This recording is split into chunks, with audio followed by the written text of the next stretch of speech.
La maison de lac à Varanavata. Un an après la capture de Drupad par les disciples de Dronacharya, Dhritarashtra décida d'installer Yudhishthir sur le trône royal, faisant de lui l'empereur du monde. Sa fermeté, sa patience, sa courtoisie et son honnêteté gagnèrent le cœur des habitants de la terre. En peu de temps, Maharaj Yudhishthir dépassa les exploits de son illustre père, le roi Pandu. Bhimasena, le deuxième fils de Pandu, devint l'élève de Balaram, le frère du Seigneur Krishna, Dieu, la personne suprême. Il apprit de lui l'art d'utiliser la masse ainsi que l'épée. Après que fut complétée l'éducation de Bhima, nul n'eût pu surpasser ses exploits herculéens, à l'exception bien sûr du tout-puissant Balaram. Arjuna, le troisième fils de Pandu, jouissait d'une renommée mondiale grâce à sa dextérité au tir à l'arc. Sahadev obtint de Brihaspati la science de la morale et des devoirs prescrits. Quant à Nakula, le favori de ses frères, il devint célèbre comme guerrier de première classe. Les 5 Pandavas assujettirent tous les rois du monde, et leur influence s'étendit jusqu'au moindre recoin de Bharatavarsha, le nom que portait la terre à cette époque. En voyant les exploits grandioses des fils de Pandu, les sentiments de Dhritarashtra à l'égard des fils de son frère commencèrent à changer. En plus d'être aveugle de naissance, Dhritarashtra l'était aussi spirituellement. L'envie s'empara donc de lui, et il élabora un plan pour tuer les Pandavas. Il fit appeler un de ses ministres, un diplomate aguerri, et lui dit « Ô meilleur d'entre les Brahmanas, l'influence et le pouvoir des Pandavas augmentent de jour en jour. J'en suis jaloux. Dis-moi, dois-je vivre en paix avec eux ou leur faire la guerre? Quel qu'il soit, je suivrai ton conseil. » Le Brahmana, de nature perverse, répondit au roi aveugle. « Écoute mes paroles, ô roi, et retiens ta colère. Si quelqu'un devient ton ennemi, fût-il un fils, un ami, un frère, un père, ou même un maître spirituel, il faut le tuer à tout prix, soit par la malédiction, la puissance surnaturelle, le feu ou le poison. Afin de préserver l'intérêt des Kurus, ne révèle pas ton plan à l'ennemi. Parle-lui gentiment, offre-lui des cadeaux, puis, au moment où il s'en attend le moins, tue-le. Tu dois brûler la maison de celui que tu veux tuer, cela avec la plus grande cruauté, causant la plus grande douleur.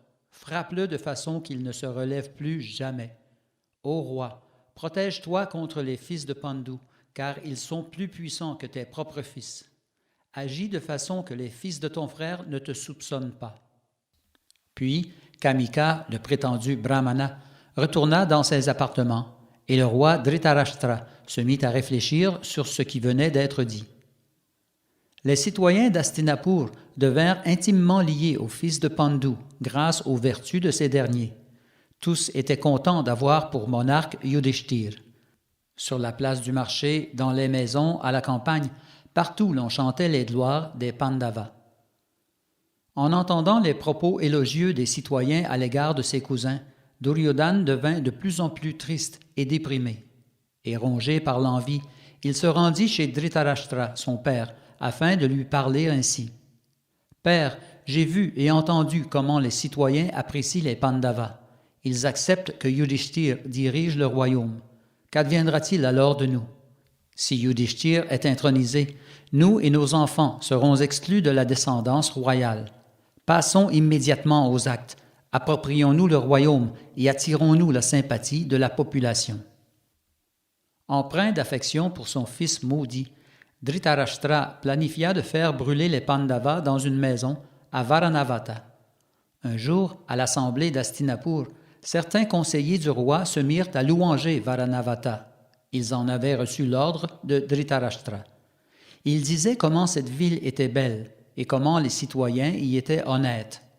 En entendant une telle description, les Pandavas manifestèrent le désir de s'y rendre. Dhritarashtra, voyant que la curiosité des Pandavas avait été piquée, leur parla ainsi. « Si vous aspirez à visiter cette ville merveilleuse, amenez-y vos amis et disciples, et amusez-vous bien. Faites la charité aux Brahmanas et aux citoyens, demeurez quelque temps dans la ville, puis revenez à Hastinapur. » Yudhishthir était conscient des motifs de son oncle aveugle, mais n'ayant d'autre choix, il dut accéder à sa requête. Avec la permission des aînés de la dynastie Kuru, il prit la route de Varanavata. Entre-temps, Duryodhana avait fait appeler son conseiller, Purochana, pour lui adresser ces mots. « Ô Purochana, je suis destiné à gouverner le monde, mais tu peux aussi avoir ta part. Il va de notre intérêt de protéger la terre. Tu es le seul conseiller en qui j'ai confiance. C'est pourquoi je te demande de m'aider à tuer mes ennemis. Mon père a demandé aux Pandavas de se rendre à Varanavata afin d'y participer à des festivités. Je veux que tu y construises un palais de matière inflammable, à l'insu des Pandavas. Imbibe les murs de ghee, d'huile, de résine et de lac, cela en grande quantité. Assure-toi que l'architecture du palais est impeccable et avec la plus grande humilité, demande aux Pandavas d'y établir leur résidence. Puis, le jour venu, tu brûleras le palais de lac pendant que s'y trouvent les Pandavas et leur mère, Kunti. Purochana fut d'accord avec tout ce que lui avait demandé Duryodhana. Il se rendit à Varanavata pour y commencer son travail malsain. Pendant que les Pandavas et leur mère se préparaient à quitter Hastinapur, Vidura parla à Yudhishthir dans un langage mlecha qu'eux seuls pouvaient comprendre. Il lui dit « Celui qui connaît les plans de son ennemi doit tout faire pour éviter la catastrophe. Celui qui connaît la nature des armes meurtrières qui ne sont pas faites d'acier ni d'aucune autre matière solide et sait comment les éviter, celui-là n'aura aucun mal à survivre. Celui qui sait que ce qui consume la paille et le bois et sèche la rosée ne peut brûler les habitants d'un trou dans la terre, celui-là verra, demain encore, le soleil se lever. Sois alerte et souviens-toi de mes paroles. Il est possible de s'orienter avec les étoiles et d'obtenir la sagesse en voyageant.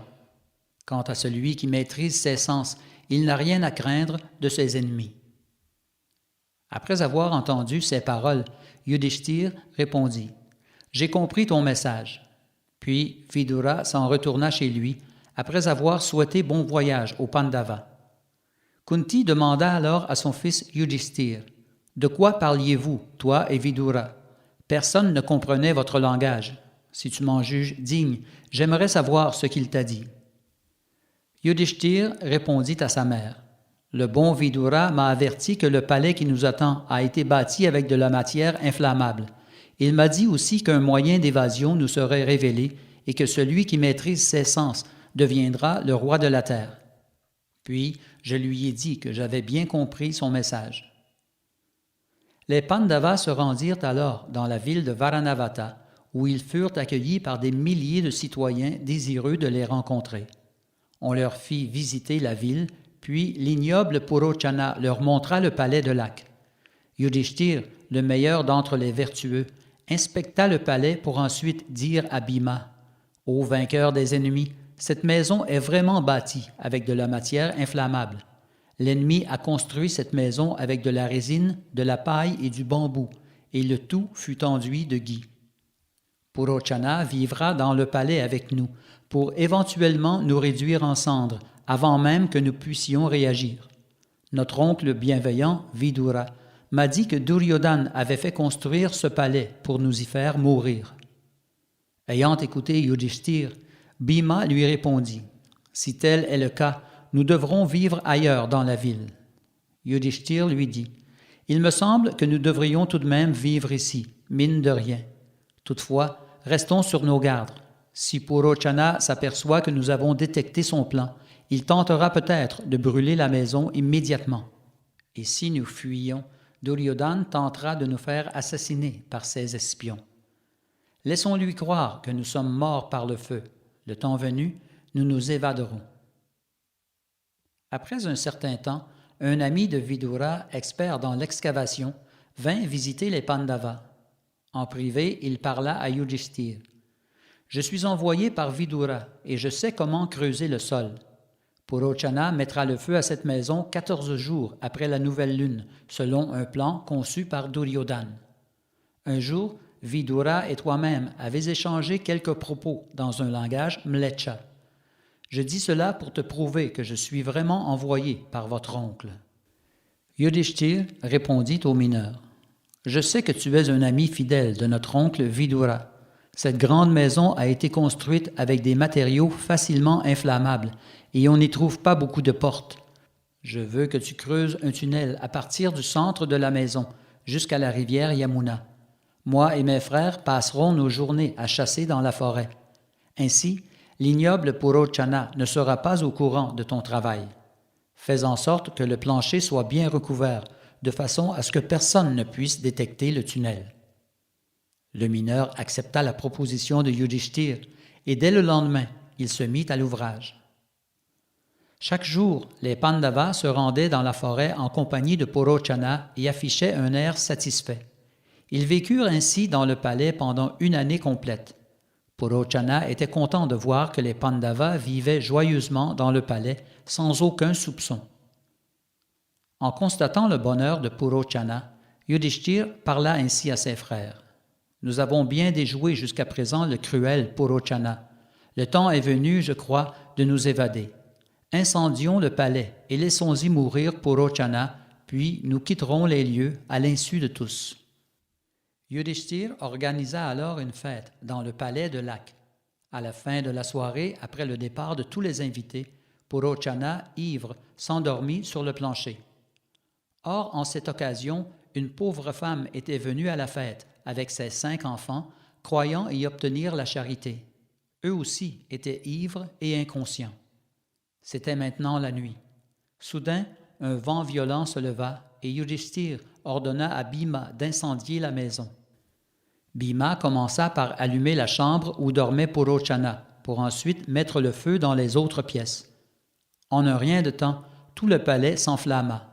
Les Pandavas ainsi que leur mère Kunti s'échappèrent alors par le tunnel qu'avait creusé pour eux le mineur envoyé par leur oncle Vidura. Quand ils en sortirent, ils se trouvaient sur les rives de la Yamuna. Ils pouvaient voir, non loin de là, le feu dévorant le palais de Lak. La chaleur du feu se fit intense et réveilla bientôt les habitants de la ville. Voyant la maison en proie aux flammes, les citoyens, la tristesse dans leur regard et la mort dans l'âme, exprimèrent ainsi leurs pensées. Le cruel Purochana, sur l'ordre de Duryodhana, a construit cette maison de la mort. Le cœur de Dhritarashtra baigne dans le vice. C'est lui qui a causé la mort des fils de Pandu, dont les cœurs sont purs. Gémissant ainsi, les citoyens attendirent que les flammes s'apaisent, puis éteignirent complètement le feu pour ensuite fouiller les cendres où ils trouvèrent le corps calciné de Purochana ainsi que ceux de la bohémienne et de ses 5 fils. Les citoyens pleuraient et exprimaient leur tristesse. En vérité, l'incendie a été planifié par Duryodhana, cette crapule. Avec la permission de Dhritarashtra, il a fait brûler les héritiers de Pandu. Cela ne fait aucun doute. Faisons savoir à Dhritarashtra que son désir est maintenant comblé. Les Pandavas, au cœur immaculé, ont été brûlés vifs. En apprenant la nouvelle de la mort des Pandavas, Dhritarashtra et Duryodhana en ressentirent une joie profonde, mais leur visage exprimait le désarroi. Ils virent à l'accomplissement des funérailles des Pandavas, et le Seigneur Krishna en personne participa à la cérémonie. Cependant, ni Vidura ni le Seigneur Krishna ne se lamentèrent, car ils étaient certains que les Pandavas et leur mère étaient vivants et heureux. Quant à Duryodhana, il commença à gouverner le royaume sous la tutelle de son père Dhritarashtra.